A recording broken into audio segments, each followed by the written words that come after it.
we suspend the sitting of tomorrow morning so that we can have the prayer breakfast. Mr. Speaker, we have been having this prayer breakfast now for quite some time when I've been in this parliament.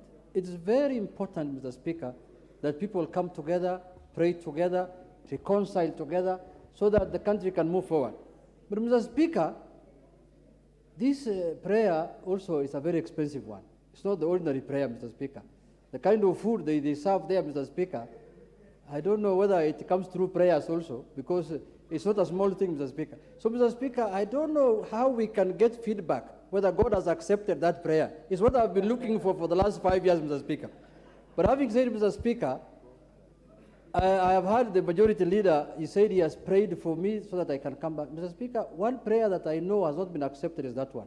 Because he just called me. He never prayed. He told me, but there's some business in the house, business, come back to the house, we discuss. That's not a prayer, Mr. Speaker. And I know, even from his physical appearance, Mr. Speaker, he cannot qualify to pray for anyone. You know the way he appears, Mr. Speaker. Mr. Speaker, lastly, I want to say that let us not also overuse prayers. Sometimes we might burden God with small things because he has given you brain to do it. But if you continue praying on everything, Mr. Speaker, and you are a doctor, you can treat someone like Dr. Pokosi, Mr. Speaker, but you are telling me go and pray so that you get healed. That one I will not accept, Mr. Speaker. So let us, tusisumbue Mungu pia sana, let us pray for important things that we need help from God. Thank you very much. Honorable Junet, God has never complained about. I know.